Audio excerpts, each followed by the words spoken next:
Hey everyone, welcome to oh gosh, what am I talking about? Parenting in the Trenches, last Tuesday of the month. I am Tanya Farron, co-host along with Dr. Qureshi, owner of Creative Living Ideas and author of Raising the Well-Adjusted Child, a Parent's Manual, as well as an educator for over 30 years. Dr. Q, introduce yourself to everyone. Hey, good afternoon, everyone. It's Dr. Qureshi here, live from Towson, Maryland. And my introduction, brief and short, I am a family therapist, a healer, a mentor, supervisee, that loves doing therapeutic work, helping people change their lives, helping people change their belief system so that they can show up authentically and with joy and fulfillment in life, right? And with that, I'm not surprised, Dr. Tanya, you are like in vacation mode, and you have to switch it off when you're about to go live. I Which is have had great. too much fun this summer. I have had just a great summer of vacations. So yes. Yeah, no, absolutely. And it was so great to see that you literally set your boundaries around not doing anything, because for the week and a half, I didn't hear from you. I was about to text you and be like, where are you? Are you okay? Is there an emergency?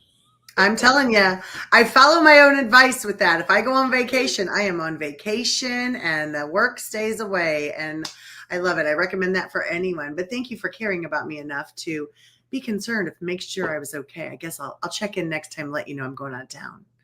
Yeah, definitely let me know, because you've been on vacation, but we've also met previously. You'll be at your lake house and Yes. you won't get reception. Yeah. So I was operating from you still work sometimes depending on what kind of vacation do. it is.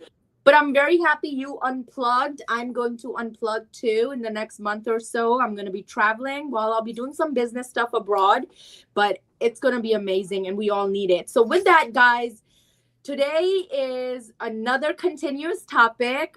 You all know once we open up the Pandora box, it's never that 60 minutes of just that. Never. So last month, which seems like a long time ago, we talked about attachment and socialization. And what made this specific episode really important is that we had our first guest star, right? Guest speaker. Yeah, expert. We did. So let's welcome back Dr. Rachel Altvader. Yay! Hi, thank you for having me. I'm so excited to be here. Thank you everyone for tuning in. It's so nice to have you here. I'll introduce myself. Yeah. Yeah, so happy to have you here. I mean, we had so much fun the first session, and obviously we didn't cover everything. So we're like, yes, Dr. Rachel. Yes. I mean, again, I'm very thrilled to have you here. So let's get your introduction going, right? Last session you did introduce yourself, but I don't think we actually talked about what you do, which is what I'm really excited about, right? So take it away, tell us about you, and then specifically about your work with children around attachment and socialization. Yes, awesome. So I am Dr. Rachel Altvader. I live in Maryland. I own a group private practice called Creative Psychological Health Services. We have 3 locations in different counties in Maryland. For those who are in Maryland, Baltimore County, Frederick County, and Howard County. If you're looking for services for your kiddos. I always say I like to sprinkle myself a little everywhere. The background is the vibe. I love to train and supervise, publish writing. My specific specialty is on play therapy, and specifically digital play therapy, but I won't be getting into much of the digital piece today, more so play therapy. So what is play therapy? Play therapy is a psychotherapy modality that focuses on incorporating toys and other expressive means for kids, really all ages, but I'll talk about kids, to be able to express their thoughts, feelings, and experiences in ways that are natural to them. So play is a child's natural mode of communication. It is our first language. There's a beautiful saying in play therapy: toys are children's words and play is their language. And we'll get too into the nitty gritty, but ultimately overarching to describe, development, the way that we form an idea of the world is through play, is through more of those like tangible, what's called kinesthetic movement experiences. Kids absorb the world around them. We all do. We all do. And when we're first learning about the world, we're learning from modeled behavior. We're learning how other people are teaching us about life, about ourselves. We actually form an understanding of who we are as a person, as people, based on how people tell us that we are. So children will mimic their experiences. They'll practice out some of their thoughts and feelings through toys. It's something called, and again, I won't get too into the nitty gritty, but it's something called a projective process. So I will introduce you to my dear friend here, Colonel. Colonel's my little popcorn friend. I always joke and say I have little popcorn thoughts. They pop around. But Colonel's going to be my little helper today in explaining this. So oftentimes kids will use toys to project. They place their thoughts and feelings onto this toy. Now it's the toy that is embodying these experiences. It provides a safe enough distance for children to be able to work on their psychological stuff out here versus having to be too close. I've had a child in therapy once where I said, "Oh, I heard you had a hard day at school today." "No, I did not." And then it ends there. Okay, well, what do I do now? "Oh, I got that wrong. Silly me." But if Colonel had a bad day at school, then we together can help support Colonel through those challenges. That's just one example. There's other methods of using play, but ultimately meeting kids where they are in their developmental understanding, using their natural modes of understanding and processing things in the world to work through their challenges. So that's a quick little snippet of play therapy. My practice incorporates a variety of different expressive therapy modalities. So we have play therapy, art therapy, drama therapy, and just other expressive therapy. So we have clinicians at our practice that have specialized training in these different methods to provide kids support in creative ways. And again, I'm saying kids, but really is for all ages. If someone is creative and is better able to really make sense of their experiences through nonverbal means, it's a really great way to work through those challenges. Yeah. Well, I'm so glad you said that, because when you brought Colonel out, I wanted to play with him. Yeah, this is my popcorn party. We're having a popcorn party now. So everyone, grab your bowls. Can you bring him to my office next time? Because I really can use Colonel. And it's so amazing because, like, we all have our inner child, right? Like, that wants to do so much, and it brings back memories, but also your childhood experiences that can really help you move forward in life, because therapy is about what? It's ultimately about getting you unstuck, right? And being the best self that you can be. It's about uplifting you. It's about working through your traumas. It's about you finding that voice. So if you can find other ways for people to express themselves, oh my God, it just makes our world so much funner. But it allows other people to express themselves through so many different means that's not talk therapy. Yeah. So I love it. And I feel like I need a little play therapy session or something with you, because my inner child needs a little bit of healing. I'm here for it. Yes. And it's such a natural way for kids to go about processing. I mean, how many times I'll just say teenagers come in, "I don't want to be here." I think there's a general shift in view about mental health and therapy now in a positive direction. I think social media has really done a fantastic job in normalizing the human condition and mental health and seeking support. And it's not for crazy people. I don't work with crazy people. I just don't. I work with people who are struggling, and that's a very normal part of being a human. And just how many people come and I don't want to talk to you about my problems, but you don't have to. I tell all my clients, you don't have to say or do anything in here that you don't want to. And honestly, feeling that empowerment allows them the space and the permission to process, maybe verbally, to share things.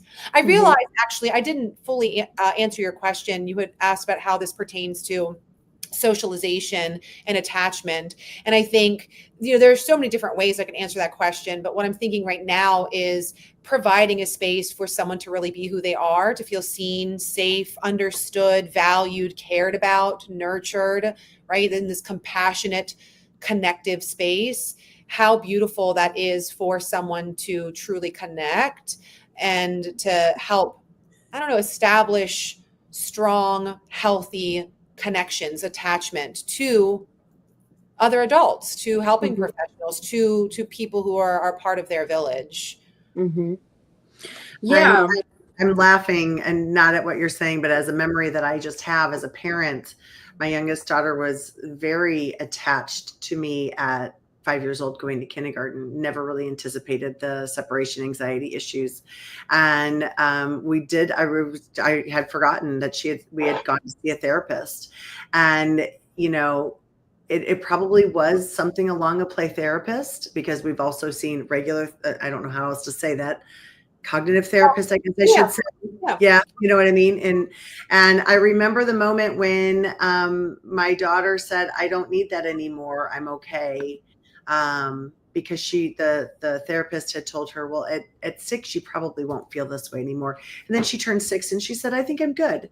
And I'm kind of laughing at myself, thinking like, how did that happen? How did that work? I don't even know. Mm-hmm. And it's the processing, right? I always liken concepts to adult terms when talking to adults, because it helps us understand more. It is synonymous to us going and talking about challenges, right? Sometimes we just want to talk to a friend, right? A therapist, perhaps a friend, a family member. And just by letting the words hit the air, it helps, right? Because we're releasing it. And play the same exact thing. It's just nonverbal. It's a nonverbal way to let the words hit the air, right? To let the feelings, the thoughts, the experiences hit the air, to externalize. And that was it. Now you're making me think again. We went to play therapy on purpose. And she said, she wants to talk. So we're talking. That was like awesome. Yeah. So I love it. Incredible. So, yeah. And even with the play, as I listen to you, requires talking, right? It requires expression as you're playing and putting yourself in this Colonel's shoes. And it makes me think about, like, even as adults, right? Think about, or just teenagers, adolescents, think about how many times we're struggling with something and we want to get someone's opinion or advice, or you want to share, but we start off with, well, I have this friend that's going through something right now, and I'm wondering how I should help them. And guess who that friend is? You. Yes. Right? So speaking in third person or having a representation of someone else is so valuable, in the sense that it allows you to share, but also it creates space for us therapists or the people on the other side to normalize things, right? And that's where we come in, is normalization of struggles and challenges, because we are working towards minimizing that shame that comes with your challenges. And why do we as parents think we should have all of the answers? Unrealistic expectations. That's an unrealistic expectation as a parent. So here I was, a parent, an educator, second child. It wasn't like it was my first child, and I didn't have an answer or a solution to the problem. So gosh, encourage that completely. Yeah, I love that. So with that, we can go on and on about this. So in following our outline of our socialization and attachment series, so Dr. Tanya, we definitely started talking about your book, Raising the Well-Adjusted Child. If you guys don't have it, I encourage you to get it. New moms, new dads, upcoming. If you've already had kids and you're like, let me read up on something, I need to freshen up, go out and get it. It's on Amazon.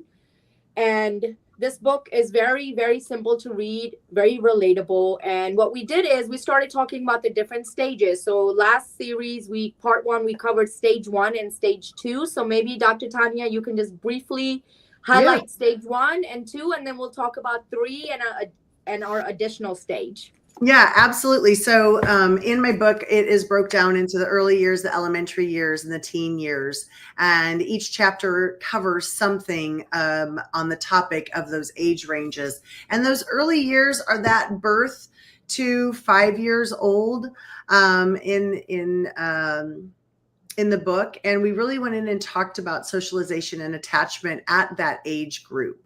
and talked about the different things that kids needed at the age group, the physical touch, the talking, the connections and connecting with our kids and how we can connect with them at those young ages. And then we moved into the elementary years, which is about, that 5 to 12-year-old before they become teenagers, elementary years. And we talked about the different things that they needed and how, we had to connect with them, how we had to, encourage socialization and how to encourage socialization, where they can go for socialization, and, spent a lot of time going into those different areas. Yeah. Great. Dr. Rachel, do you want to add anything in particular around your work and what you see in the early years and the elementary years? So birth to 5 and then 5 to 12. And maybe how play looks different. Yeah, and actually, I'm also thinking about the parents too, because I know that you are the ones that are listening. So just continuing to provide compassion-based messages. And I know we already covered this a moment ago. Be gentle with yourselves. Mm-hmm. Ultimately, we question ourselves even as professionals, right? I have a 2-year-old child, and I feel confident in understanding development and attachment and socialization and all of the things. And I'm still a human too. And I still question. And when we're consuming all of this information from online and other people, we can't help but compare ourselves. So I wanted to also just re-emphasize some of those messages that we were highlighting last time of just be gentle with yourselves to the extent that you're able to, and recognize that the things that you are struggling with are more normal than you probably realize. And, oftentimes when we're in a space of shame and embarrassment and struggle, we feel like we're the only ones, and we question our abilities as parents. And just be gentle with yourselves. Easier said than done and felt. And I just wanted to emphasize that too. Now, that wasn't your question. So earlier years, ultimately, so many times caregivers will bring kids into therapy and say, yes, I understand that you're a play therapist, and talk to my child about insert whatever their challenges are. Kids, as I was mentioning, they oftentimes lack the verbal abilities to fully understand and articulate, discuss what is going on. They know I don't feel quite right, but they're not quite sure what is going on and how to navigate those experiences. That's adults too.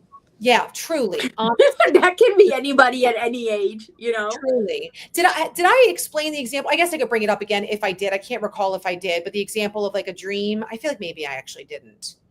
Mm-hmm. Okay. So I liken this experience, because this aligns with what you're saying about adults. I liken the experience of what I just described of kids not fully understanding to a dream. So have you ever had a dream or a nightmare? We'll stick with a dream though. A dream where you woke up from the dream and you remember bits and pieces of it, and then you start to explain it to somebody. And then the more you start to explain it, you're like, oh, that's not quite right. Or I can picture it in my head, but I'm not, I can't find the words. Or it just doesn't really make much sense. It's kind of I don't know, you had a funky arm, or I don't know. I'm making stuff up. But, dreams, you understand, but you don't understand. That's what's happening for kids, is they are picturing, absorbing, figuring out what's going on, but they're not going to be able to sit down and say, I had a bad day at school today. I mean, some might, right? Or for younger kids, because you were asking about younger ages to start off with, a 2-year-old is not going to come in and have this full-blown conversation necessarily. Or they might, but it's if they're early too, a little babbly. If they're later too, they're still trying to figure out how to formulate sentences. So come talk, process through words, we're asking them to do something that developmentally is just not where they are, cognitively speaking. They don't have those abilities. So in therapy, really, having more of this, my focus is a client-centered approach where kids come in and they might look like they're just playing. I'm air quoting because it's a common concern and a common statement. You're just playing. Don't just play. I need you to talk to my child. They are working through their challenges, as we just described. So younger kids, I see a lot more immersed in the play. I don't know if this is just my own experience. I've noticed a lot of younger kids tend to gravitate towards animals, not necessarily people. Absolutely. Not always the case, but I've noticed that. So a lot more what's called symbolic meaning, where something represents something else, right? We as therapists don't want to name something before a child names it. I don't want to name this popcorn. This could be a flying unicorn dinosaur. And I say that because then this becomes symbolic in nature. This starts to represent something different, but it's something that's meaningful for the child. There's a lot more symbolic play, just developmentally speaking, for young kids, because that's the way that they're making sense of things from their developmental understanding. As kids get a little bit older, so entering kind of more into that second stage, there's more, connecting with peers, more socialization in that regard, more verbal meaning and understanding. I notice a lot more of my elementary and middle school age kids tend to have more conversations. There's more competition, like it's more interactive. Younger kids kind of start more with like solo play where they play by themselves, or parallel where they're sitting side by side. Then it starts to move more into like collaborative, cooperative play. So the play in and of itself kind of starts to shift just depending on where they are developmentally. So hopefully I answered your question, but I'm happy to expound upon anything further if desired. No, I think that was perfect. I think that was really perfect. A great description of, again, that just made it so much more simpler when you utilized actual examples. And with that, I think we can transition into the third stage, which is the teenage years, right, Dr. Tanya? Yeah. The teenage years. Absolutely. What you talk about in your book? I know. I had to go back in. I always have to go back and reread some of the things that I talk about because, one of the things that I noticed in my work, I've worked with kids that are, from, very young age all the way through high school. And they all need, I always say they all need a lot of the same things. They all need love. They all need care. They need compassion. They need guidance. They need all of those things. And so a lot of times our teens pull away from us when they need us the most. And so that is probably a hard parent thing to be able to understand, is that they are trying to pull away, whether they're pulling away because they want independence, or they're pulling away because they're angry, or they're sad, or they're depressed. But we as parents have to keep opening the door. We have to keep going back in. Even when they shut the door in our face, we have to still rap. Let them know that you are there for them, that you care about them, that you love them. Showing your kids at even this age that you love them is just as important when you have the baby in your arms that you're cuddling and kissing and hugging and you don't want to put down because this is so fun, right? That's the exact same level of love and compassion that your teenager needs. And so I was just going back through this one section here where it says showing your children you care. Love and nurture your child. And that's at any age. It's page 33. Hold them, rock them, sing to them. You can't really do that with your teens. You could. You could. I will say, though, that even as teens, they want you to they'll lean on you, and they'll want you to kind of, touch and give them loving affection. They want that from their parents. When you look at them, maintain eye contact with your children. We don't want this. Yeah. No, go ahead. That's not what we want. We want to maintain eye contact with our kids, right? Remember that they are reading you and they are learning from you. Tell your child that you love them every day. Read to them daily, play with them, cuddle them, and your loving touch reassures your child that they are loved. There's always that teen who doesn't want that hug, right? And it's okay to respect the boundaries, but I want to hug you. Let me in. Let me love you, and those words are okay to say to your kids. Let me in. Let me love you, and the doors will start to open a little bit. So at those teen years, that 13 to 18-year-old, that attachment and socialization, there is a big spectrum of what I've seen with kids, and you guys probably have too, right? Even on the attachment, you see some teens who are very glued to their parents still, and you'll see some that want to be very independent. And then there's those that fall in between. And there are some where you're going to see, I always say we let the reins out a little bit, and then they may veer off down the wrong path, and we kind of pull those reins back in a little bit we reassess, we reteach, and then we let them go again. And that is, a big parenting strategy that I use with people often about how to help guide their kids. We got to let them go a little bit. Yeah. Yeah, and I'm so glad that you mentioned the broad range of like what you see, especially in those years, because I would say that your teenage years, right, like that peak probably from like 12 on, when we talk about socialization, and this is where there's some common threads, right? Yet it's individualized. So as a parent, you have to meet your child where they're at, right? And it's going to look very different for different kids, even within your own family system. And with that, the common thread in that age for me and what I've seen is this is where they become more and more like the focus is on their identity formation. Right? Yeah, Like it's so absolutely. heavy at that Yes. time where they're trying to find their place in this world. Who are they? How are they? Who's going to be there in their friend group, right? This is the time where there's a shift between your peer group becoming more important than your family group. Like Yes. you're going to see that happening, which is why whenever someone says, oh, I have a teenager, I have an adolescent, it's because they're trying to be independent from you. Yeah. They're Yes. going to have a voice in a different kind of way where they're going to say, no, Yes. I don't want to eat this. No, I want to go out on my own. No, I think my curfew is too early. Right? This is where you're going to see that shift where you're going to see them blossom into their own personality and things are going to come out and they're forming their identities, right? Which of course later on, hopefully if things go well, they're going to have healthy identities. They're not going to be as confused, right? Or they're going to find solidarity in the different cultures. So even like for me, I moved here when I was 7. So, around teenage years, I was like, am I Pakistani? Am I American? Like, what's going Sure. on with me? Should I wear this? Should I not?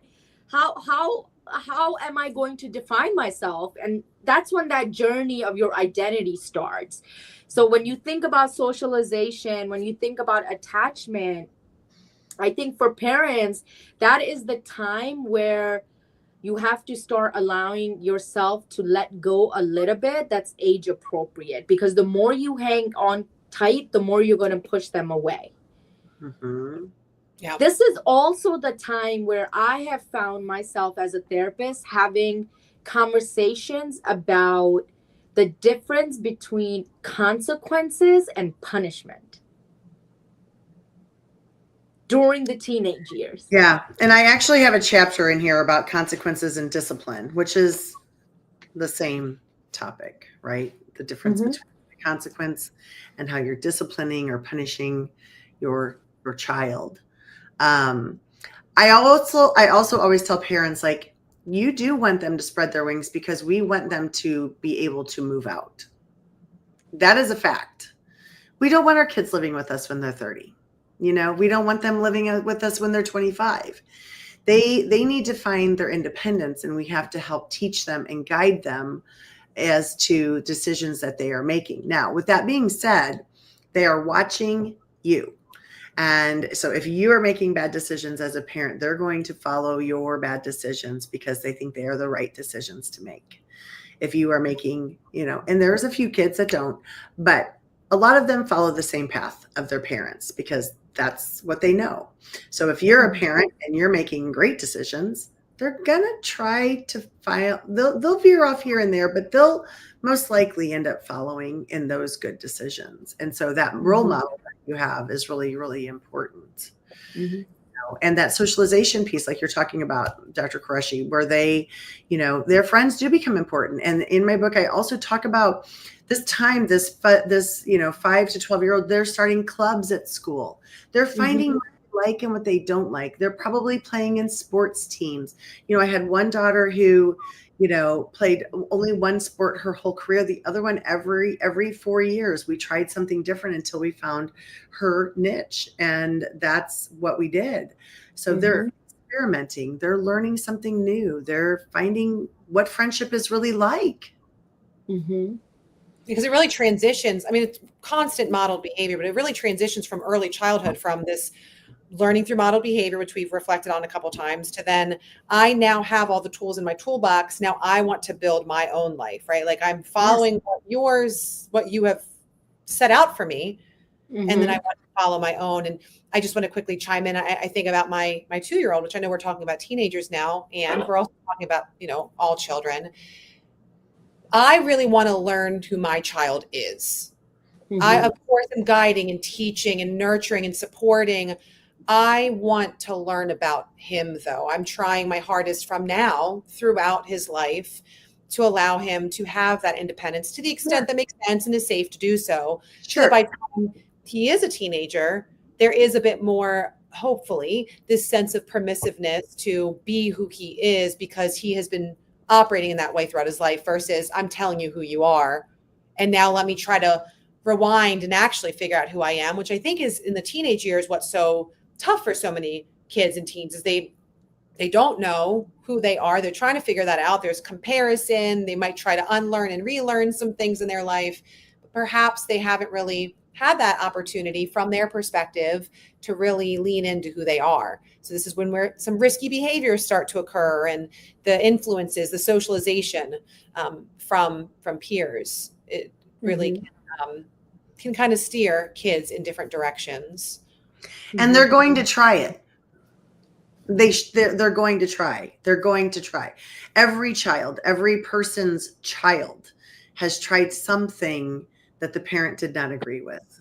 Wouldn't you agree in your therapy sessions? Oh yeah. I mean, these are why people are coming to you, because parents are upset. They did this. Can you believe it?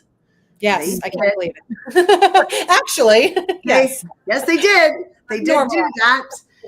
But what do we do now? And that's why they're coming to the therapist for that. Of what do we do now? Now that they did this, whatever this was, they broke the law, they did something illegal, they lied to you, they hid from you, they snuck out of the house, they whatever the case, took your car. I don't know. Whatever could happen, were said they were going to McDonald's and they ended up going to a friend's house unsupervised, whatever it may be. So how do you handle that, right, as a parent, in that conversation about socialization and teaching your kids how to appropriately socialize with you, even as an adult, as the parent? And I have an additional attachment focused comment to make. I think back to perspective all the time, and how we see the world and how our kids see the world. And so many times kids, but I'll say teenagers specifically, will express feeling completely misunderstood. And exactly as, I forget who was that mentioned this, like, oh, a teenager, right? Like, oh, terrible twos. Oh, there's like this whole thought that, oh my gosh, now we're entering into this terrible experience. And then you enter into that experience with that perspective as an adult, right? And so then how is a teenager receiving that information, and how are they feeling about themselves as a result? What they're going through in their life is so significant for them. And I know so many times adults are like, what do you have to worry about? You don't have to insert something, pay bills, deal with all this extra stuff, right? And it's so easy for us as adults to get caught up in our perspective. And it's a bit more challenging for us to lean into our children's perspective and remembering what it was like to be a teenager, and the things that were a really big deal then were the end of the world or were the biggest deal. And now we can look at it with a different perspective, a different lens, time, wisdom, and say, oh, okay, I understand where things were then. We're not quite there now. Our kids, our teens, will say specifically, are going through that. And I think being able to really lean in and show your teen that you understand their perspective to the extent that we're able to understand, right? We're only able to understand from our lens, but to say, I see what you're struggling with, and I'm here for you for this. And it makes a lot of sense why this feels all consuming versus, get over it, you're going to move on, it's going to be fine. But when you lean in from a place of compassion and connection and understanding, I see you, I hear you, I'm here with you, I want to lean into your perspective, it really strengthens attachment. And it helps kids feel more secure in their social relationships too, because they feel validated. And all of us as humans want to feel validated. We need to. Yes. Yeah. I want to say one more thing, and then Dr. Qureshi, you can weigh in.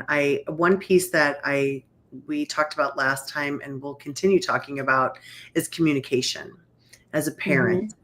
Making sure that we're having conversations with our kids all of the time about what is going on or what is the concern, or, just talking to your kids all of the time, asking them how they are. I have a phrase that I use often, especially when teenage kids would come over. Tell me about your world. Wow, that really opens up anything that they want to talk to me about. I don't zero in on how was school. I don't ask how mom and dad were. Tell me about your world.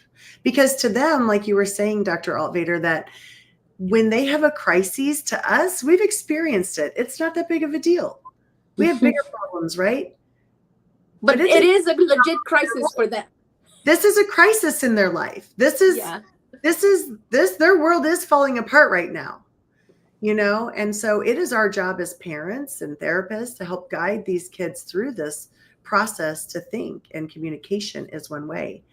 Yeah. So go ahead, Dr. Qureshi, you probably want to weigh in on this conversation. Of course. And my mind's like, which point should I make? Which ones are important? Because they're all important. All of them. Exactly. All of it, right? All of it. So yeah, I mean, I agree with everything you ladies are saying. And I think, as I go back and think about the teenage adolescent years, right? Like in my clinical work, there's a few things that I see, right? And I'm sure you guys see it too, right? But especially when it comes down to socialization, attachment, and parenting, it's like you have certain experiences as a child with your parents, right? So you have certain parents that come in and they're like, I never want a parent like my parent. And they do the opposite end of it. Right. And it's still not working. Right. And then there's other parents who are like, well, my parents did this and I turned out fine. Correct. And then as a therapist, you're thinking, did you really? But you don't want to say that out loud, right? But tell me more about that. Interesting. Yes, absolutely. Right. So, but the reality is, right, like we base our experiences of how we parent, how we attach, and how we socialize based on our own experiences, right? And then there's also a third type of parent-child dynamic, which is that parent who's trying to live their life through their child. Oh, that's a good one. That's a good one. And there's a term for it. I can't remember what it is. I don't know if you guys know, but it's something about correcting their life or their mistakes, right? Like, and when you operate from those three areas, you're more likely to push your child away. Why? Because you're trying to force things on them instead of letting them be themselves. So one of the first things I teach parents and children around socialization and attachment, but parenting, is there's an intergenerational gap that will always exist no matter what happens. Period. You have to acknowledge that. Correct. You have to, because it exists in every generation. That comparison, similarities, differences is not working. You have to show up with what's in front of you, right? So that's the first thing. You're going to see that your children are going to do things differently, and there are things that are not going to work that you thought were working. That's the first thing. The second thing is you have to do the work in understanding their experiences if you want to have a positive attachment with them. You can't be clueless about what their language is. Yeah, they can teach you, right? Be curious, learn, right? Fill in that gap, because that's when they're going to want to come talk to you. Usually in the teenage adolescent years and, transitioning into adulthood, if they feel misunderstood and invalidated, they're not going to connect with you. They're not going to want to sit down and watch a movie with you, right? You have to go into their world and understand it and not show up judgmental. I'm going into our video. I'm going to drop this in for people into the comment section on LinkedIn of our event, because we talked about this. We talked about these generational differences in another previous episode, and that is important to relate that life is changing. And as a parent, it is important for you to be listening, to be tuning into your child, and allow them to blossom and grow into who they are. I'm almost ready to go into the 18 and 25-year-old because I have things to say about this. And this really springs into that topic. Let's go ahead. Before I do that, we have two things that we have to do. One, I want to thank Nicole for joining us today. You were perfect timing. Love having you with us, Nick. Thank you so much for spending time and your amazing comments that you're having. Here's another comment for her. There was the connect as a parent, put ourselves back in our teenage shoes, how our parents made us feel, good, bad, and why. And then also Christy Williams, thank you so much for joining us tonight. And Simab, thank you for being here. And then Nick did have a question for us. So before we go into that next one, what would you suggest for parents who don't have the financial resources to provide diversified learning through sports and other social activities? So I do have extracurricular section in my book that talks about, encouraging your kids to go out and to find new things that they can do.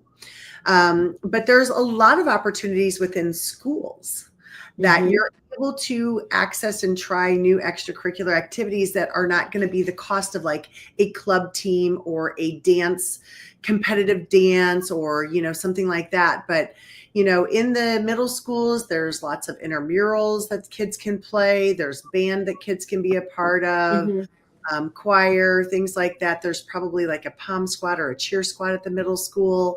I can tell you that in high school, there's lots of clubs as far as like, I'm in Missouri, so you have to remember like the FFA, which is like the Future Farmers of America. Like that's a club. There's like, 4-H club. There's, DECA club, debate clubs, all sorts of clubs at high school levels that you can get kids involved in, where they have an adult leader, they have another role model in their life, as well as some team sports that they can play at a very minimal cost for them. Do either of you have any recommendations or suggestions? Yeah. Go ahead. Go ahead, Rick. Okay. I'll take whatever is left. Okay. I have seen a lot. If you're on social media, I'll say Facebook specifically, because I know that's for the older generation. So the parents we're talking to are probably on Facebook. At least some are. But I've noticed a lot, like I'm part of my local community Facebook group, and I see often parents reaching out for younger kids for like play dates, older kids, like, hey, are you interested in doing something like a somewhat organized sports or get together in the community? So it's outside of the school, in the community. And of course, there's a lot of, it depends on if you live in a safe area. It depends on, how close people are to you. If you live more in a rural area, it's going to look different than if you live more in an urban area. So I recognize that and want to be mindful of the differences. And just wanted to mention that, different community-based opportunities could also further support. Yeah, I agree with that, Rachel. And that's what I was also going to speak about is like, for me, if something doesn't exist, you go create it. Yeah. You create your community of parents. You use your resources that you have, right? For example, like cricket. It's not a sport, American sport, but it is a sport highly valuable and intense in other parts of the world, and people have created cricket teams, right? So I think creation, right, using your supports. And I also think there are organizations out there, nonprofits and charity organizations that are willing to assist you in paying for structured activities too, right? So like even when you have summer camps, you want to put your kid in a summer camp, ask them for a funding program, a scholarship program. Scholarship. Yeah. Don't just look at the price and be like, I can't do this. Go out there, ask questions, and I guarantee you, if they don't have it, they'll create one if you're interested enough. Yeah. Yeah. There are Right? some also fully funded like club sports that you can find if you look for them. Absolutely. Absolutely. Well, this is perfect because we're getting close to our time and we've got about 15 minutes left to dive into this 18 to 25-year-old young adult years. I promise you, we will not cover this in this amount of time, but we're going to do our best that we can, you know? So, those kids, I don't have those kids in my book and I've been asked to write a book about it. And I don't know, y'all, I'm just don't know, but I'm telling you, I always thought every stage and age of my kid's life was just super fun. Some were harder than others, but I loved all of them. But this parenting adults has been super cool. Absolutely love my adult kids, have had a blast with them.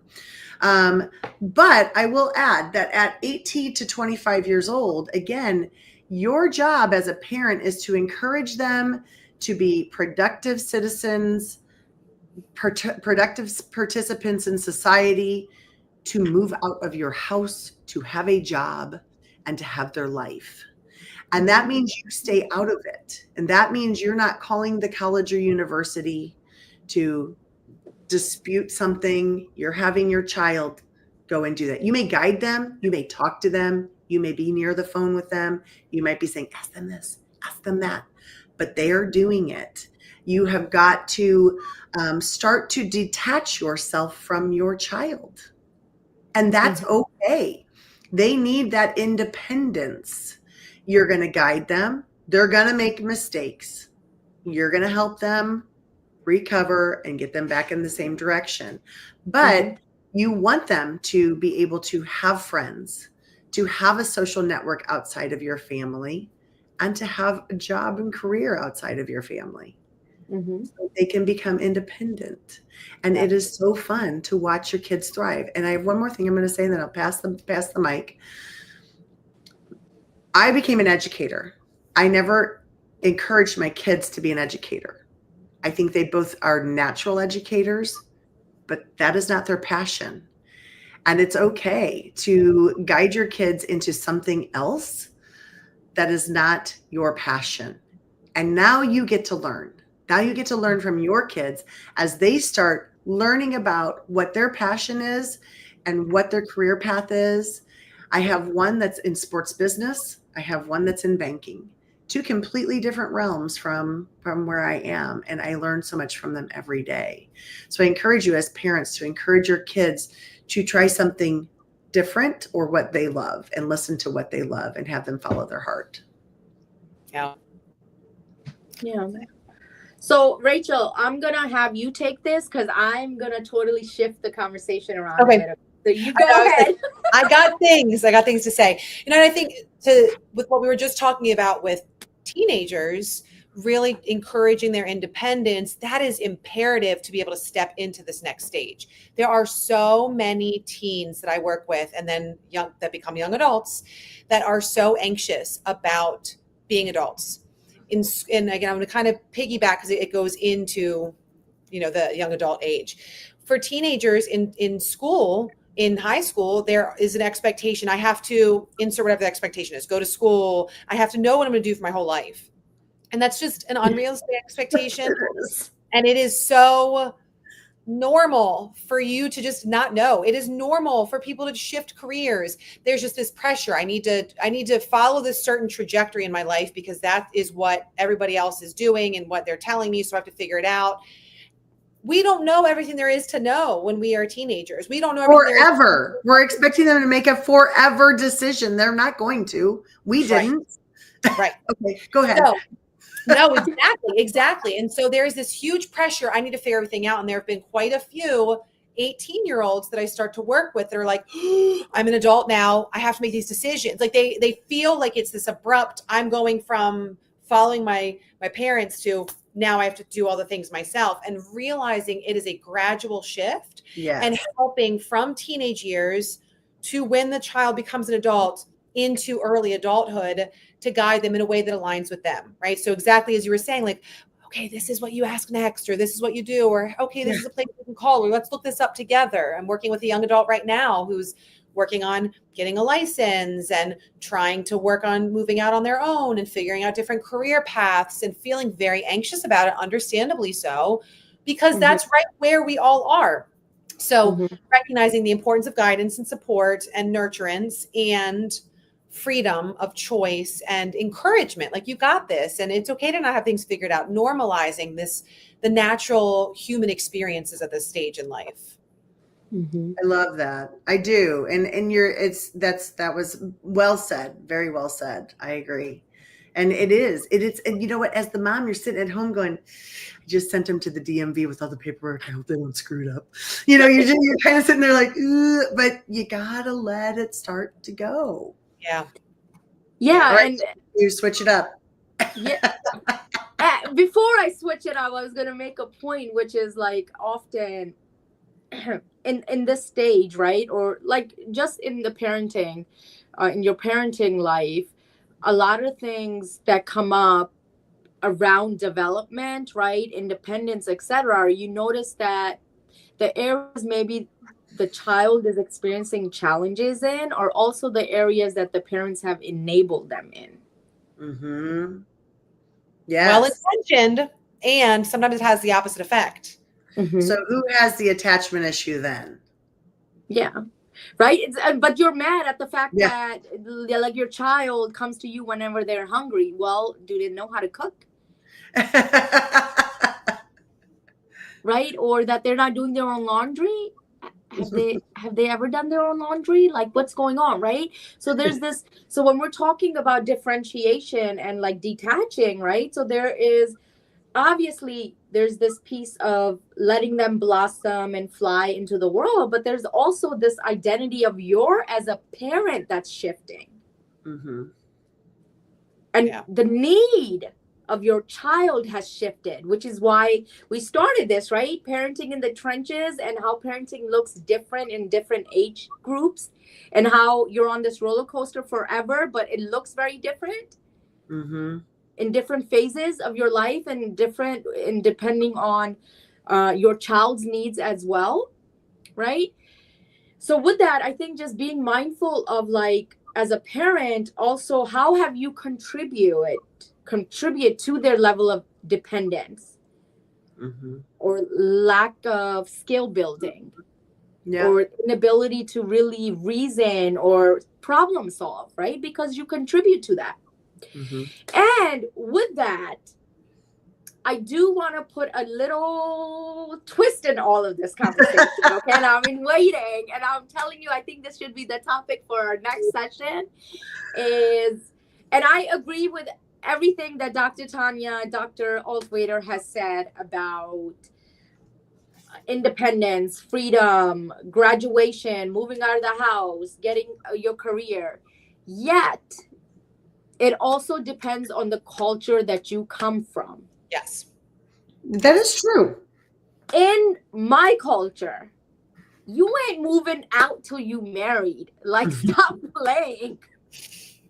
18 is nothing. It's just an age that American society made you an adult.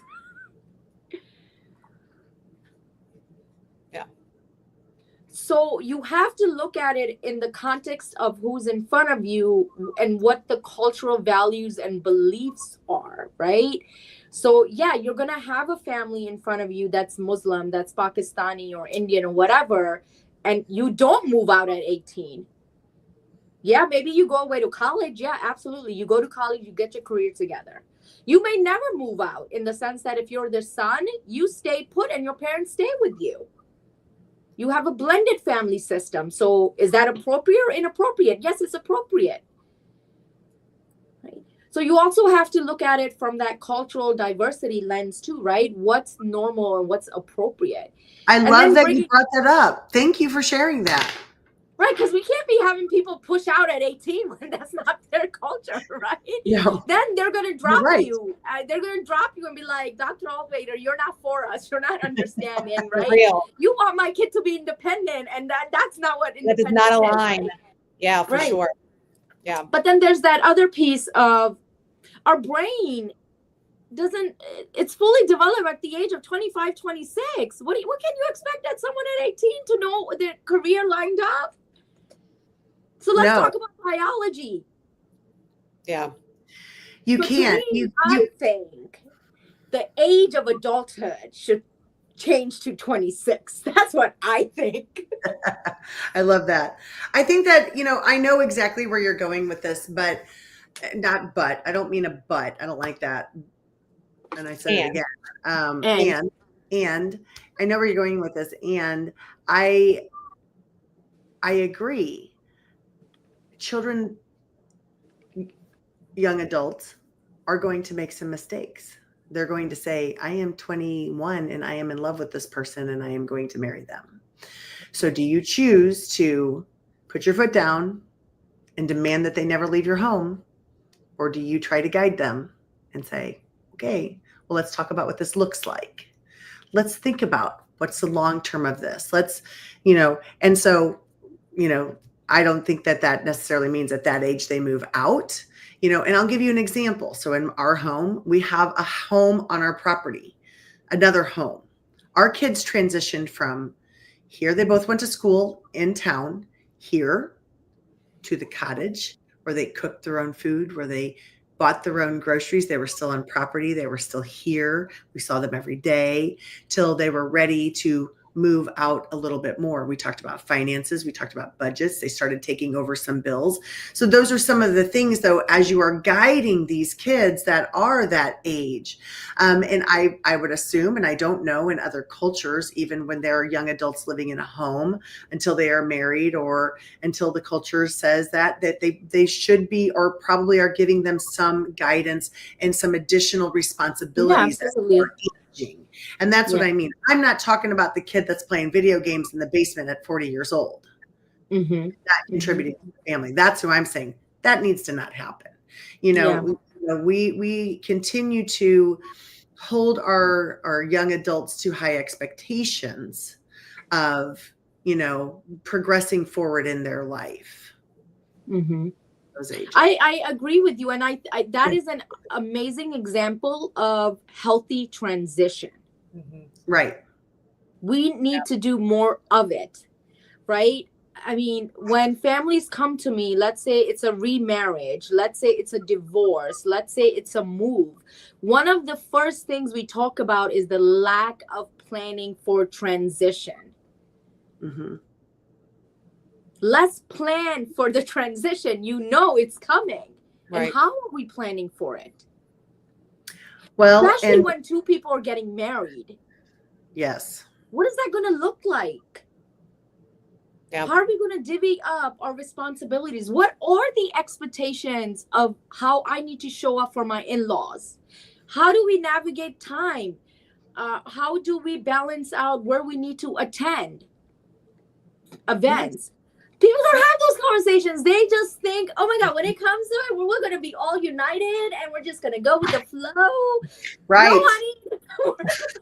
That's why in the back of the book, there's questions, right? So you can start planning some of these things with your kids. Yeah. So you can start planning those things. And so thinking about, this question, how are you supervising your child on social media? How's it working? Does it need improvement? Right? Mm-hmm. Describe how to help your child if they're being cyberbullied. Like that's just under technology. So going through and having these conversations with your child and thinking about some of those things and what they can do to really help. So in promoting socialization, how can you increase your child's social skills? Are you noticing any unusual behavior with your child when they're interacting with other kids? Describe mm-hmm. how you can help your child establish healthy boundaries in their friendships. How will you help your child get out of a tough situation with a peer group? How will you talk to your child about it? Create a plan with your child. All of these are in the back. I can see these happening at 3 years old, 5 years old, 10 years old, 12, 15, 16, 17, 18. The problems are going to continue. How are you going to have those conversations with them? So Yeah. going back in and looking at the questions at the back and reviewing that and creating a plan for yourself and for your child so that you can have conversations and not explosions. Yeah. The more open you are with your child, the more open they will be with you, right? Exactly. The more open communication that you have, the more that communication will continue throughout their life. Yes. Even at this age that they're at, even in that 18 to 25-year-old. Yeah. Wow. And it goes on and on and it goes on and on and on. So with that, we are at 8 p.m., guys. Again, this conversation needs to continue. And I have some ideas on our next topic. Dr. Rachel, you are welcome back any day, every day. We can do an additional session if you want. We love you. And I want to give you just 30 seconds to talk about your book. Yes, I have right here. So I also wrote a book called Perspective, and ultimately it is how we come to see the world. That is the easy overview. It is broken into 3 sections. The first section is origins. So there's information very easily digestible about psychology, neuroscience, again, very easily digestible, and some philosophical thoughts. Then the second section is how we come to see self and others. And ultimately, like I was mentioning, we find out who we are based on how other people tell us that we are. And about other people, we only really see a sliver of their lives. So we think we really understand others, but we only understand an aspect of others. A quote that I have in here that I obtained from somewhere was, a different version of ourselves exists in the minds of everybody that we come across.